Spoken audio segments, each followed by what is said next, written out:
If you're curious to know what the schedule is, exact schedule of a top producing real estate agent, this is the video to watch. I want to say implement and make this work with your own calendar. Every person is different. So I do understand some modifications, but not modifications to everything. And I'll explain a little bit more about that later. Overall, there is a reason why there are some top producing real estate agents that make hundreds of thousands of dollars every single year, GCI and net. And there are some agents that just complain and are victim mindset and don't have the discipline. So I want you to be the former. I made $200,000 GCI last year, and that was just in outbound referrals alone. My name is Ali Garcet, or Ali the Agent, on all social media. And I did that in my first year of doing this full time. How did I make $200,000 GCI? It's by following the people in my EXP upline. I was like, if they're doing what it takes to work, I'm just going to copy and paste. I'm going to replicate exactly what they're doing.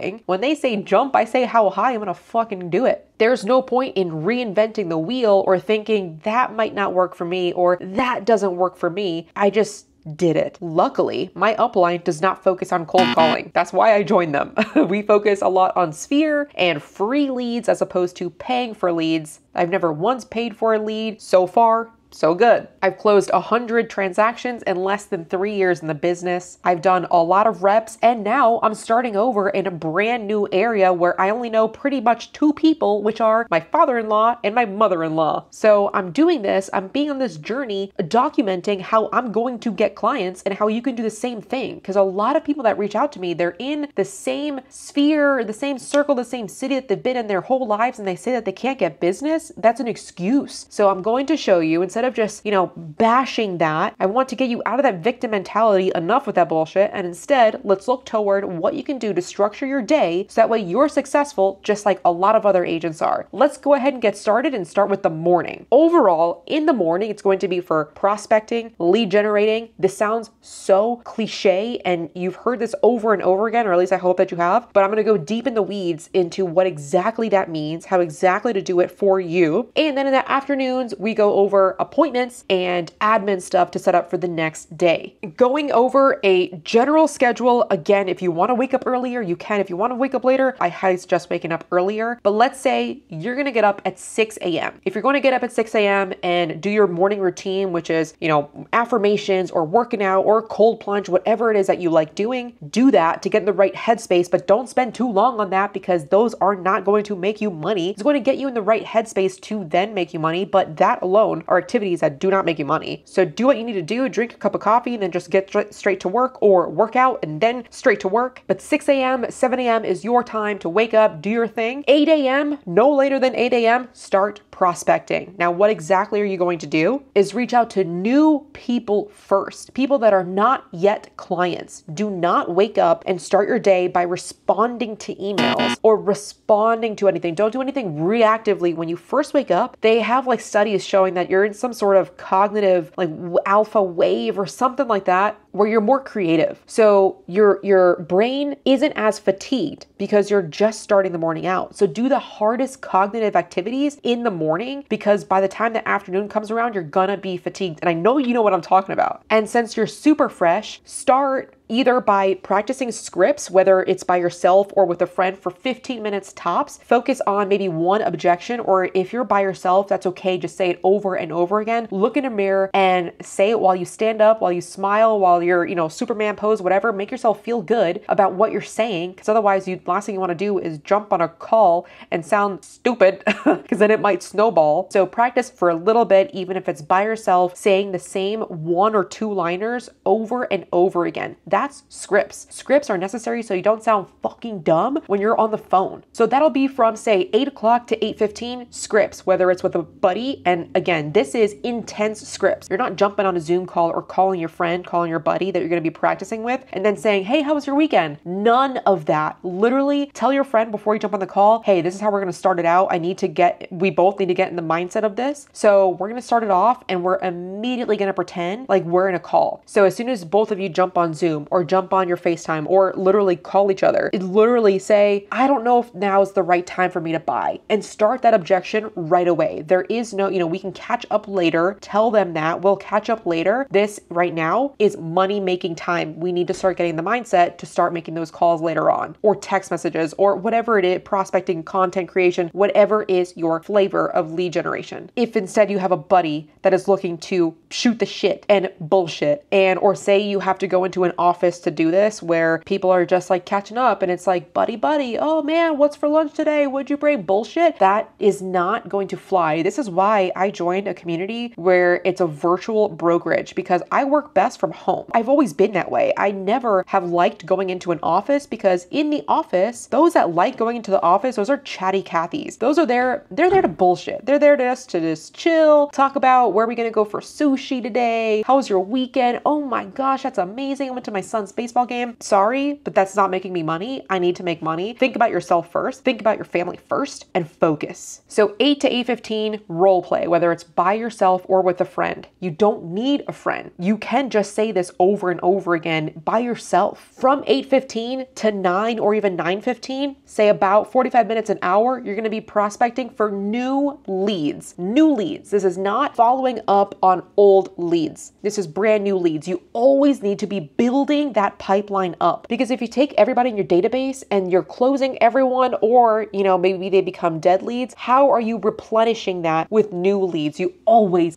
need to get new leads, no matter how busy you are and no matter how busy you get. So this time could be cold calling if you cold call, or it could be making YouTube videos. It could be messaging people on Facebook or Instagram or TikTok, going live. It's the act of getting in front of new people. That's the point. The other hour, 9 to 10, is going to be following up on previous leads, pretty much a nurture. Now I want to break this down for specific numbers. When I first got licensed, I heard that if you have 6 conversations a day about real estate, the average agent makes $308,000. After that, I was like, boom, done. That's all I need to know. I don't even know if this fact needs to be true. I believe it. Let's do it. Let's go. So that's what I did. Out of those 6 people, 3 of them needed to be new and 3 of them needed to be nurtures. Not yet clients. Difference between nurture and a client. So that's what I did. Every single day since I've been licensed, I focus on getting 6 conversations a day, not contact attempts, not I left you a voicemail and I'm just waiting for you to call me back. There's none of that bullshit. You need to be aggressive. You need to feed your family. It's actual conversations. And it's not just a conversation like, oh man, I guess his son hit a home run at this weekend's,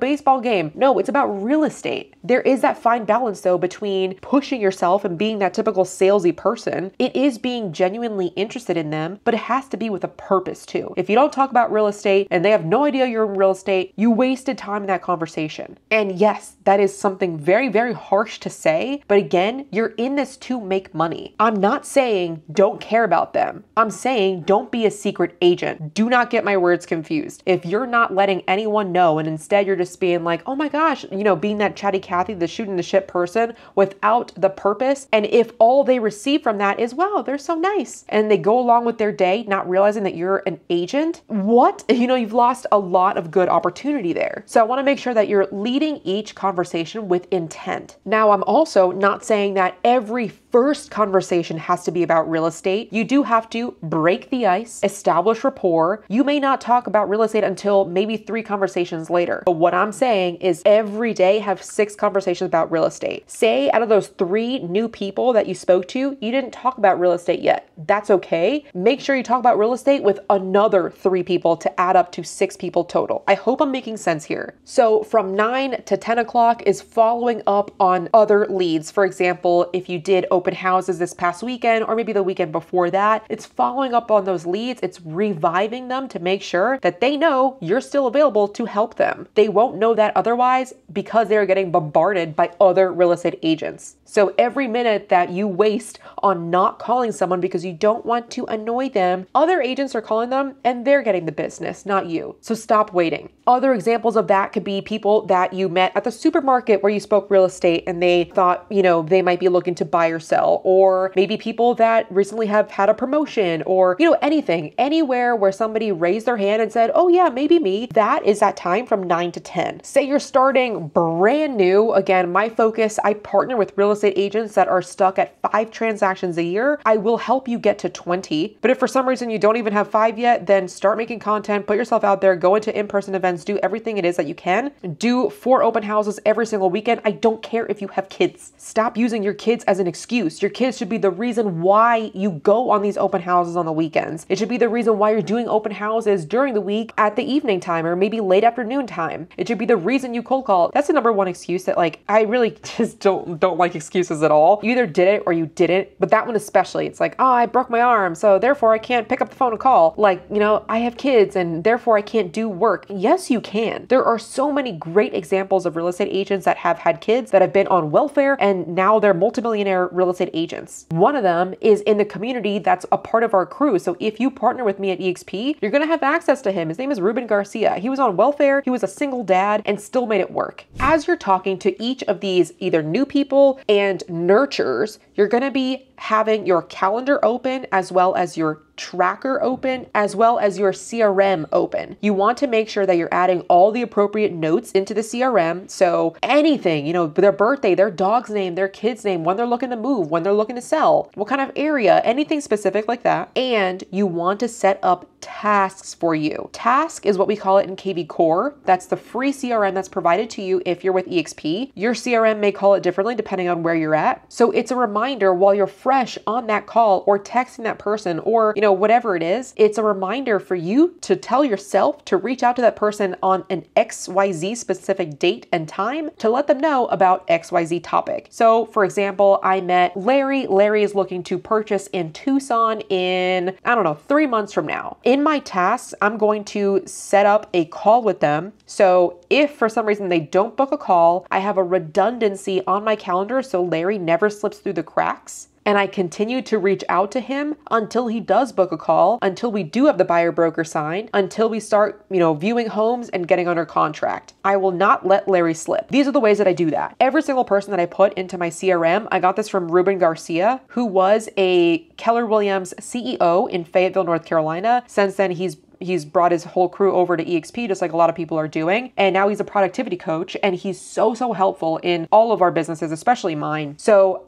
I got this from him. I put 5 tasks for every single person in my CRM, unless they're an asshole and I don't want to talk to them. Preserve your time. So the first task is a follow-up. I'll do a follow-up really dependent on if they're a buyer, if they're a seller, what their timeline is. But if they're really just not looking to purchase right now or sell right now, it'll be every 4 months. Otherwise, if they're looking to purchase in 3 months, I'm going to be following up every single week. If they're looking to purchase in 9 months from now, I'm going to be following up every 3 weeks. If they're looking to purchase a year or out, I'm following up once a month, maybe every 6 weeks. So that way they don't forget who I am. That's follow up. The second one is ask for talent, or AFT. This is where I ask them if they know anyone that is looking to get their real estate license, because I'm looking to partner with high achievers, not victim mindset. Don't come out with any excuses. Please.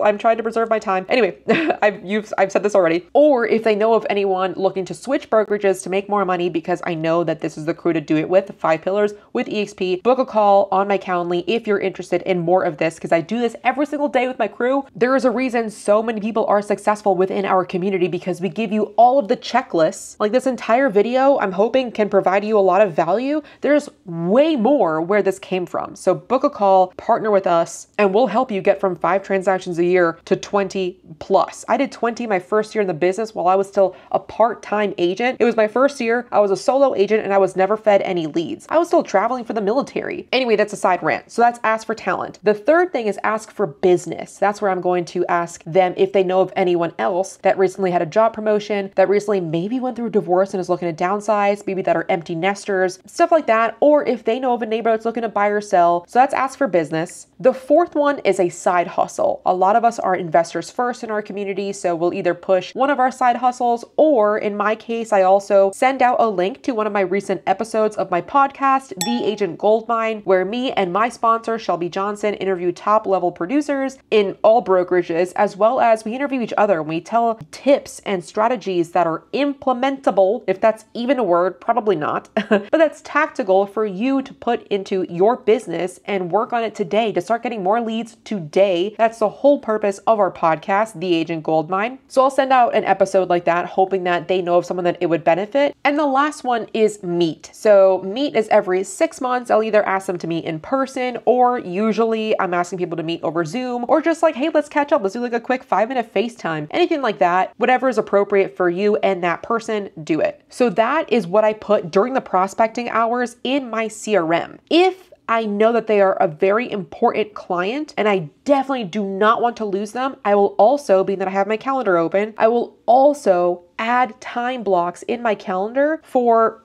different days. Again, depending on the tempo of that client, I will add them to my Google Calendar and I'll add it as a red event, busy for 30 minutes. And I'll say, call Larry, buying January, something like that. So when that day comes, say, I don't know, August or September 2024, and they're looking to purchase January, I see, okay, this time frame that's labeled call Larry, January buyer. I'm going to look up who is Larry again in my KV core, look up the previous notes, what was last said, what did we last discuss? Let's continue furthering the conversation. If I set them up on a drip, I'm going to say, what changes can I make? Because I do not want to be sending you garbage. Is the plan for you to still purchase in January 2025? And the third tab that I have open every single day, no matter what time of the day, is my tracker. So I have a couple different tabs. This one is my client tracker, and you'll see every day of the week, I have a tally. All I do is just tally every single person that I attempt to contact. This is the far left column. I have the goal in blue. I have my actual in yellow, and I'm tallying. Every single DM that I send out, I add another to the tally. Every single call that I make, I add another to the tally. Every single person that responds and we actually have a conversation, I then add that to the second column in yellow, which is the actual conversation. The third column is once I set up an appointment. Either they book a call on my Calendly or we have an appointment scheduled to view a home. I also have these appointments scheduled for any single time that I talk with a buyer or seller, even if we're already under contract. That's just me. You don't have to do that. But for example, if I'm going to be meeting the clients during the inspection, I count that as an appointment, even though we're already under contract. Again, I may be doing this different from other agents, but this works for me. And I have my numbers down from this, and I'll show you my ratio in a bit. So I add that again. The blue column is my goal for every single day of the week. The yellow is how many appointments that I actually set. And the far right will follow. Don't focus on, oh,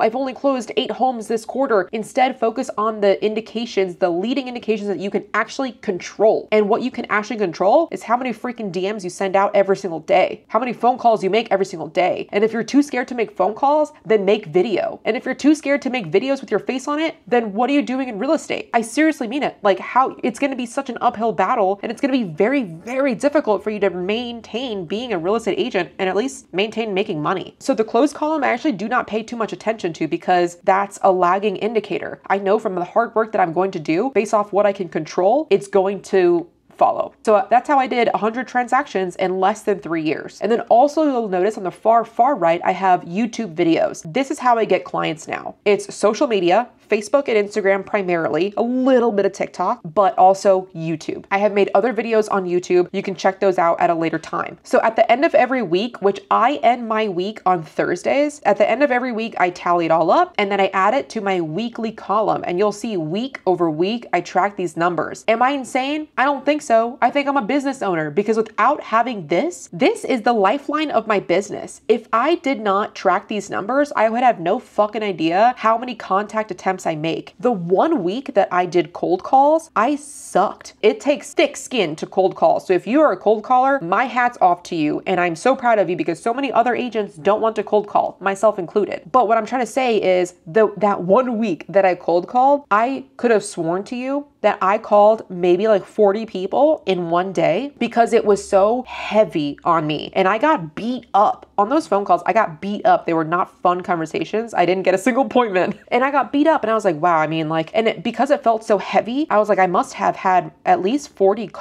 attempts. And then when I tallied it up, it was half of that. And studies show time and time again when they study salespeople that if they don't track, they inflate the number of calls that they think that they actually made. So do not be that person. Just because it feels heavy doesn't mean you've actually done a lot of work. After I started tracking during that cold calling time, I was like, wow, I'm just a little bitch. You know, like I was like, holy shit, I could have thought that I made way more than 20 calls, but I made 20 calls and I'm being this beat up about it. I'm a little bitch. And so this is why I'm like stressing the importance of this tracker to you. So where I track week after week, and if you scroll down here, month after month, I know exactly how many people I tried to get in contact with, how many people like actually reached out to me, and how many appointments I set. Therefore, at the end of the year, I know exactly how many people I attempted to talk to, how many conversations I had, how many appointments I set, and how many closings I had. From that, I am able to now have a ratio of how many appointments it takes for me to generate XYZ closings. And if you have never done this, which majority, I don't want to say majority, but a lot of agents do not do this. So I'm going to give you the shortcut, okay? I'm not saying that this is easy, but I am saying I'll give you my ratio so that way you can just have something to base this off of. And my ratio working backward, it takes me 88 appointments to close 14 homes. Again, I'm not including new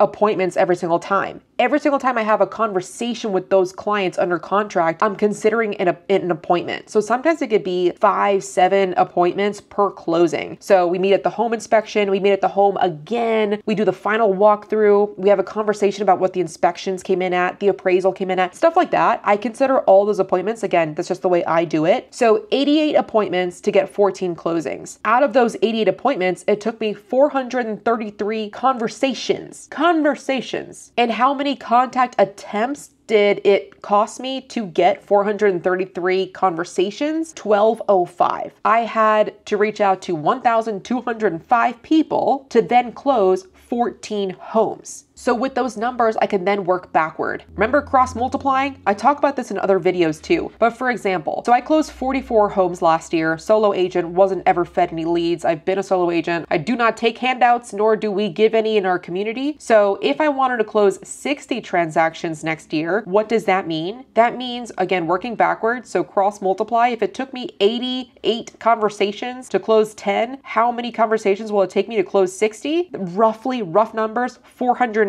If it takes me 480 appointments, how many conversations would I actually need to have? 2,200-ish. If it takes me 2,200 conversations, how many contact attempts do I need to make? That's 2,700-ish, right? Very ballpark right now. So that's where you can see at the top of my screen here, I literally wrote, I need 2,700 contact attempts to then have 28 conversations to then have 470 appointments and close 60. I already closed one since then. So every single day, as I am talking to people, I'm adding up, I'm tallying up in this top section here, and then I'm also subtracting from this line over here. Those are the 3 tabs and exactly what I do from 8 a.m. to 10 a.m.-ish. Now, from 10 a.m. to 1 or 2 o'clock-ish, I usually have a little bit of more free time. And I don't mean free time where I can go and sit down and fucking watch Bridgerton. I mean, I can create content. I can make videos as long as I want. As I'm recording this right now, it's actually 3:30. I don't have appointments for the rest of the day. Well, I do have one, but it's a 7 p.m. buyer consultation, so I have time. This is a time where I create content. This is also time where you can work on your systems, on your process, on your email templates. So that way, every single time you get a client, you're not reinventing the wheel every time. That's not a way to scale your business. And that's the way to make sure that you get stuck at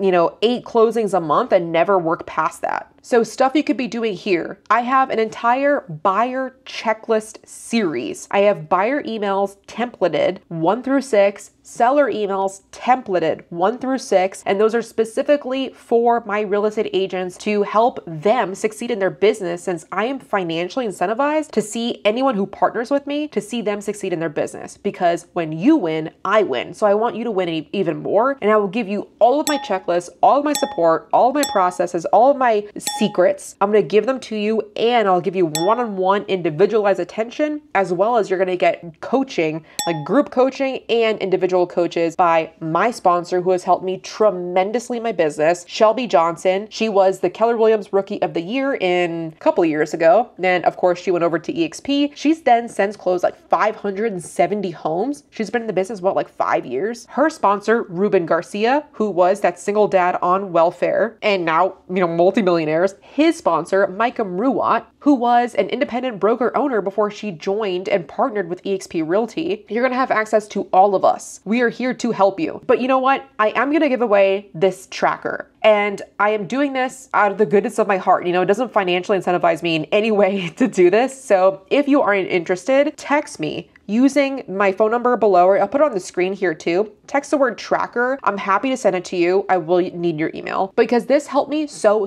much, and I do want to help you. However, I will pour into you if you join us at eXp. So other things that you can be doing during this 10 o'clock to 2 p.m. time frame: eat lunch, make sure it's healthy so that way you're not fatigued later on when you go on appointments. Make sure that buyer email is good to go. For example, this is what I'm talking about when I say the buyer email templates. Every conversation that you have with a client is never a new conversation. It's always a repetitive conversation. So make it a process. Make it an email that covers all of their questions before they even realize that they have it as questions. So this is what I'm talking about when I say from 10 a.m. to 2 p.m. going over your admin, your process. This is what I mean. So for example, this is my buyer email 2. We're excited to work with you email. I cover everything of what I want them to know, everything of what I want them to have before the first Zoom call that I have with them. So that way they know exactly what to expect. I have the same thing for buyer email number 3, which is getting ready to draft the offer. Buyer email number 4, we're under contract, etc., etc. Same thing for the sellers, same thing for outbound referrals. But overall, it's taking a little bit of a step back. This is what I do, right? Look at it more from the eyes of a CEO, which you are a business owner. You're a business owner. So think of it like that. What's working? What's not? Do I like the clients that I'm working with? What do I want to switch? What do I need to switch? What is taking too much of my time right now that I need to hire out? And yes, hire out. The faster you can hire other people to do time-consuming tasks that do not make money for you, the faster you will make more money. Sounds counterintuitive, but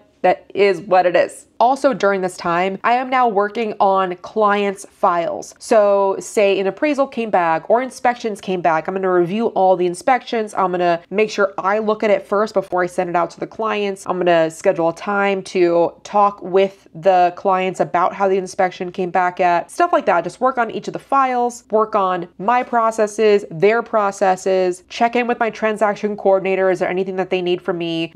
Or my virtual assistant as well. Are you waiting on me for anything? I review my YouTube videos because I use VidChops and to make sure that the edits are the way that I want it to be. And I also use Trello, so I'm able to look at the overarching, all of the clients that I have connected with solid agents and wherever they're moving to. How is that going? Is that agent providing the best service that I thought that they would give them? Is the client happy? Excellent. If not, let me refer you to somebody else where you will be happy and you will get the communication that you deserve. That's what I'm doing from 10 to 2. From 2 on is typically when I find buyers are able to view properties or sellers are back from work and they're able to have me over for the listing appointment. So essentially from 2 o'clock to 7 or 8-ish, I'm available for in-person activities. As we do those in-person activities, I'm taking notes. I will come back and I'll either tell my assistant to upload it to my CRM, KV Core, or I'll do it myself as soon as I'm done. Otherwise, if I push it for the next day, I personally find that it takes me so much more effort to turn on yesterday's brain, remember how it went, remember any specific details they wanted me to say, or even if I already wrote down all those notes at the listing appointment or their buyer appointment and I didn't put it into my system that same day, I didn't think about what kind of tasks, when to follow back up. So it's hard to do that the next day, even if the next day is just 12 hours later. For me, I find it very, very difficult. So you might find it to be the same way. So I do my tasks as soon as I get home, whether I get home at 4 p.m. or midnight, like I'm gonna do my tasks there. And then I will go to sleep early. I'll try to go to sleep early, at least like 9 o'clock, and I'll do it again tomorrow.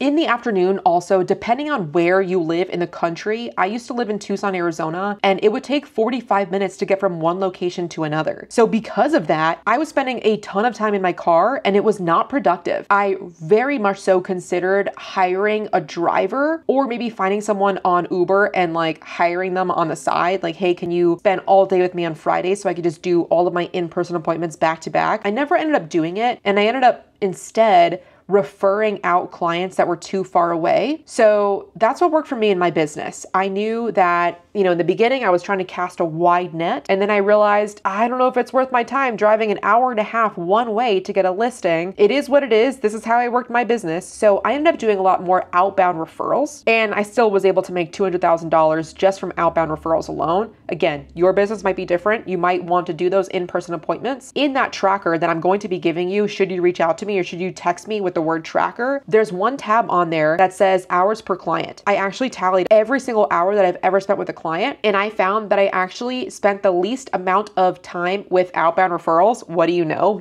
Chances are they're not even in my city. And I made a pretty good return on time for that. The highest return on time was actually me working with buyers, believe it or not. And I'm pretty sure that's because at the time I was doing a lot of my own open houses, which I don't do anymore. But I was making $453 an hour working with each buyer and about $375 per hour working with each referral, and therefore getting so much more of my time back. And I was only making about $270 per hour working with each seller. In that tracker, I'm also giving you that so that way you can analyze it for yourself. But overall, that's how I've done 100 transactions in less than 3 years. And I have made more money than I thought that I would be making this early on. And it's not because of luck. It's not because I don't have kids. It's because I work my fucking ass off and I have the processes. Luckily, thanks to the crew that I joined in EXP, thanks to the circle that I put around me digitally, the mentors that I have virtually that I can call up and text and communicate at any time and schedule a Zoom call with them at any time. I don't need them shoulder to shoulder. You don't need them either shoulder to shoulder, believe it or not. Overall, as you are structuring your day to become a top producing real estate agent, everyone in my upline is an icon agent, meaning the top 1.5% of EXP Realty, myself included. I did that the first year of me doing real estate full time. So if you want more of this, if you want access to us, daily access, text the word partner to my phone number and let's take it from there. It's going to be a zero pressure one-on-one call about what it's going to be like to work with us. I will ask you to watch a video beforehand. If you already know that you want to work with us, like a lot of people do, they'll just go ahead and apply already. So if you're ready to apply to be part of our community, you're going to get access even faster. There is a link in my description. The link is below. In advance, I'm super stoked to partner with you, especially if you are a go-getter like us, and we're going to help you get to 20+ transactions. And for more content like this, I made another video, which is exactly how top producers close more deals than the rest. That's over here. Enjoy it. Let me know what questions you have. See you in the Zoom call.